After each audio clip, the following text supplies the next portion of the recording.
Turabasuje bakunzi ba Iwacu News 24 aho muri hagiye hatandukanye ndize rububasuza atuje kugira ngo tubagezeho by'umwihariko amakuru avugwa mu bukungu mwebwe muherereye mu Rwanda. Ni inkuru isa nkaho itari nziza by'umwihariko ku batwara ibinyabiziga ndetse n'abatwara ibicuruzwa muri rusange birumvikana.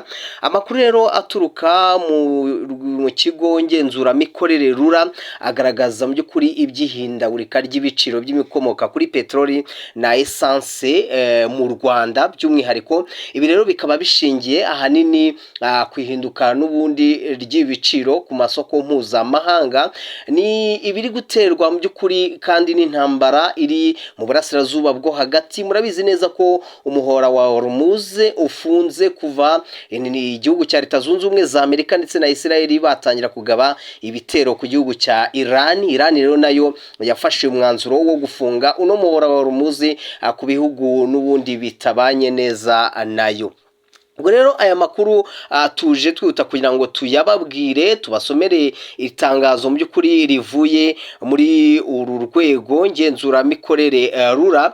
Ni itangazo risohotse mu kanya gashize rwose rinasinyeho ryasinyweho na Rugigana Evariste umuyobozi mukuru w'uru rwego wa Rwanda Utility and Regulatory Authority. Reka tubasomere itangazo hanyuma mwumve ibiri kubiyemo n'igihe bigomba gutangira kubahirizwa, dore ko n'ibiciro by'ingendo n'ubundi bigomba gutangira guhinduka uhereye ku wa mbere.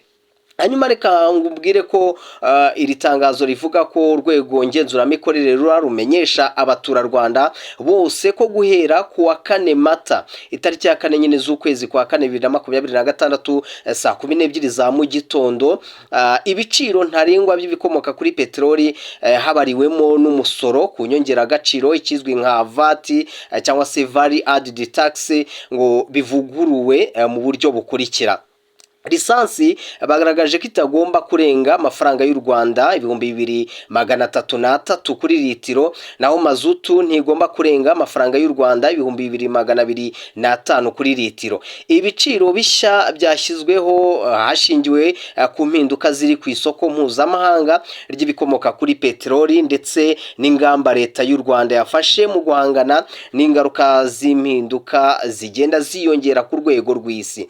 Hashingiwe kandi ku mpinduka z'ibiciro by'ibikomoka kuri petroli n'ibindi bigenderwaho mu gushyiraho ibiciro fatizo by'ingendo rusange nabyo byavuguruwe ku buryo bukurikira. Mu mujyi wa Kigali nukuvuga ngo umugenzi ku kilometero kimwe agomba kwishyura amafaranga 59.28 by'amanyarwanda, naho mu ntara umugenzi umwe ku kilometero kimwe agomba kwishyura 41.58 kwijana. Byumvikane ko ibiciro byiyongeye. Ibiciro rero bizatangira gushyirwa mu bikorwa guhera ku wa mbere tariki ya 6 Mata 2026. Ibiciro birambuye kandi bikaba biri nukuvuga ngo kuri buri muhanda mu gihugu mukaba mwabisanga ku rubuga rwa Rwanda Utility and Regulatory Authority arirwo wa3.rura.rw. Abaturarwanda rero barasabwa guteganya neza ingendo zabo, gukoresha imodoka zitwara abagenzi mu buryo bwa rusange no kwirinda ingendo zitari ngombwa hagamijwe n'ubundi kugabanya ikoreshwa ry'ibikomoka kuri petroli. RURA izakomeza gukurikirana imigendekere y'isoko no kugenzura itangwa rya serivisi zinoze. Bikorewe i Kigali rero ku wa 3 Mata 2026. Ni itangazo ryasinyweho na Rugigana Evariste, uyu ni umuyobozi mukuru wa RURA. Icyo wamenya nuko kugeza ubu ngubu nubwo ibiciro bihindutse, nakumenyesha ko byaherukaga kuvugururwa mu kwezi kwa 9 kwa 2025 hari ku itariki 6 aho urwego ngenzuramikorere RURA n'ubundi rwari rwatangaje ko ibiciro bishya bya petroli icyo gihe litiro yari 1862, ni nacyo giciro cyari kiriho ubu ngubu.